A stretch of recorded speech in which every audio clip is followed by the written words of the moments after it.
गौतम बुद्ध भगवान को मानते थे? ईश्वर को कहने का मतलब है आपका?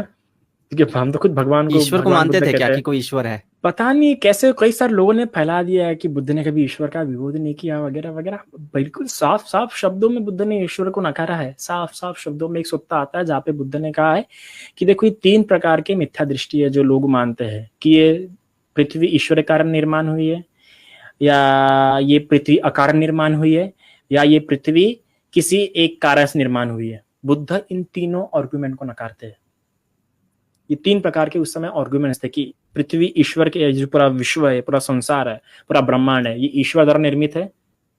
या दूसरा, या फिर कुछ लोग ऐसा मानते थे कि अकारण, विदाउट एनी कॉज, रैंडम। ठीक है। और तीसरा जो है कॉज से, है ना, जैसे कि सिंगुलर कॉज जो आपका अभी कहता है, बुद्ध ने तीनों डिनाइड किया है।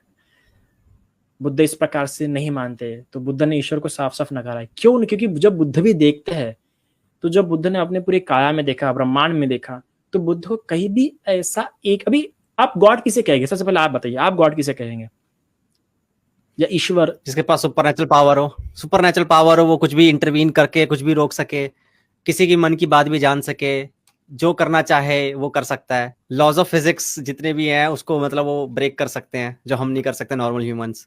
तो आप जिस प्रकार से ईश्वर को बोल रहे हैं, वैसे हम किसी भी ईश्वर को नहीं मानते। मतलब इंडिपेंडेंट, अगर संक्षिप्त में कहूँ तो इंडिपेंडेंट एंटाइटी। एम आई राइट? ये बोल रहे ना आप ईश्वर कि इंडिपेंडेंट एंटाइटी, या जो कि हाँ चीज पे बिल्कुल। डिपेंडेंट ना हो। क्योंकि जब कोई चीज किसी पे डिपेंड हो जाती है तो ऑफकोर्स वो वीक है, इसका मतलब, क्योंकि उसको अपने अस्तित्व के लिए किसी और पर निर्भर रहना पड़ रहा है। तो बुद्ध वही कह रहा है कि मैं, आप जिस ईश्वर की बात करें, इंडिपेंडेंट, आइदर सोल और आइदर गॉड, मैं ऐसा कोई भी नहीं देखता। ऐसा कोई भी एलिमेंट, ऐसा कोई पार्टिकल, ऐसा कोई भी सब्सटेंस, ऐसा कोई भी फेनोमेना, फेनोमेना तो कभी, पहली बात, कभी इंडिपेंडेंट हो ही नहीं सकता है। फेनोमेना ऑलवेज डिपेंडेंट ही होता है। तो मैं ऐसा कोई भी पार्टिकल, सब्सटेंस नहीं देखता हूं। पार्टिकल की बात करिए, बुद्ध पार्टिकल की, चलो आप इंसान की बात छोड़ दो, पर वैसा पार्टिकल और सब्सटेंस में देखता जिससे मैं कह सकूं कि इंडिपेंडेंट है। अगर मुझे ऐसा इंडिपेंडेंट सब्सटेंस या पार्टिकल मिल जाता तो मैं कहता कि भाई ये कहाँ गॉड है, पर है ही नहीं, तो फिर कहाँ से? तो लाके दिखाइए, फिर दिख गया तो मैं भी मान जाऊं।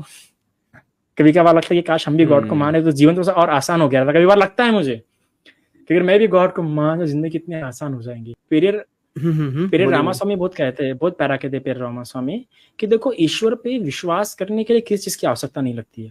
ठीक है, किसी चीज की नॉलेज की आवश्यकता नहीं है, पर ईश्वर पे विश्वास ना करने के लिए बहुत नॉलेज चाहिए होता है, बहुत रैशनैलिटी चाहिए होती है।